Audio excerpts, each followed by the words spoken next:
मुस्लिम बहन बेटियों को न्याय की जो प्रतीक्षा थी, शाहबानो केस के कारण कुछ गाड़ी उल्टी पार्टी पर चढ़ गई थी। इसी सदन ने हमारी उस गलतियों को ठीक किया और 3 तलाक विरुद्ध कानून हम सब ने मिलकर के पारित किया। बीजेपी सरकार ने ट्रिपल तलाक लाई है, मैं उसका विरोध करती हूँ। ಕೂದಲನ್ನು ಹಿಡಿದು ಗಂಡ ತಲಾಕ್ ತಲಾಕ್ ತಲಾಕ್ ಅಂತ ಹೇಳಿ ನೀನು ಎಲ್ಲಿಯಾದರೂ ಹೋಗಿ ಸಾಯಿ ಅಂತ ಹೇಳಿದ್ರು. ನನಗೆ ತುಂಬ ಬೇಸರ ಆಯಿತು. ಹೆಣ್ಣು ಅಂದರೆ ಅಷ್ಟೊಂದು ಕೀಲ.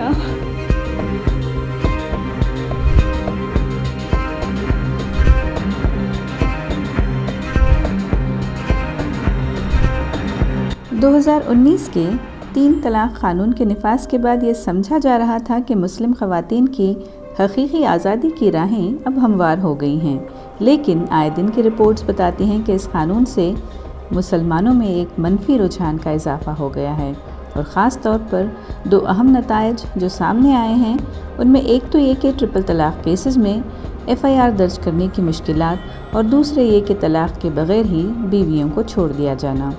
साथ ही व्हाट्सएप तलाक भी काफ़ी बहस का मौजू रही है।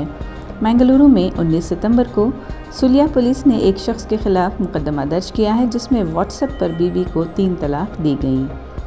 दरअसल सुलिया की रहने वाली खातून ने अपने शौहर अब्दुल रशीद के ख़िलाफ़ शिकायत दर्ज कराई है कि अब्दुल रशीद का ताल्लुक़ केरला के थ्रिसूर से है और उसने 7 साल कबल इस खातून से शादी की थी।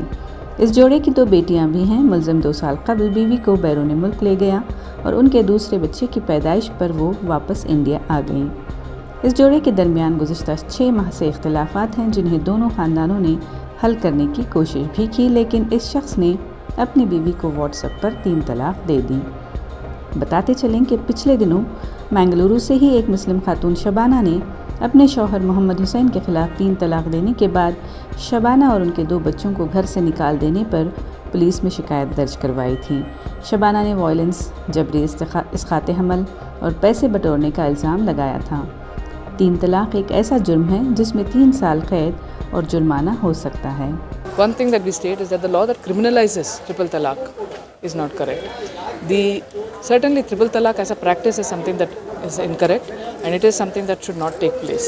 But to make it a criminal offence, that is not correct, and that is a demand that we have been putting forward, saying that law that was brought in by the BJP government is something that is intended to target the Muslim community. So criminalization of triple talaq is something that is certainly not correct.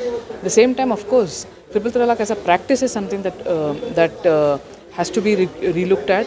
It has to be, and there is a need to ensure that there is no discrimination in personal law between men and women, and there is gender equality that is brought into all personal law that we have. The entire premise of what we are saying, if we look at our country, all personal law, whichever religion that you take, that is skewed against women, that is discriminatory against women. You look at Muslim law, you look at Hindu law, you look at Christian law, you look at any law, it is discriminatory against women. So the main demand that we put forward is that all personal law must be relooked at to ensure that discrimination is removed.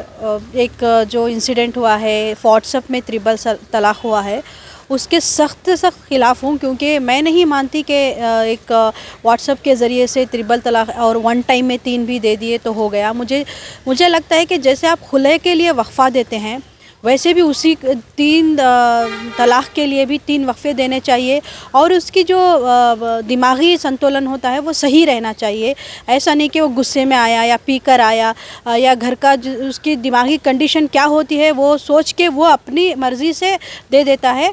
नहीं, जो तलाक का जो मुद्दा है, जो तलाक़ को देने का तरीक़ा है इस्लाम में, वो है कि सोच समझ के तलाक़ दें। अगर वो सोच समझ लिया तो तलाक़ ही नहीं होगा। तलाक़ वो होता है जो ना समझ देता है, उससे हम क्या हमारे इस्लाम भी विरोध करता है।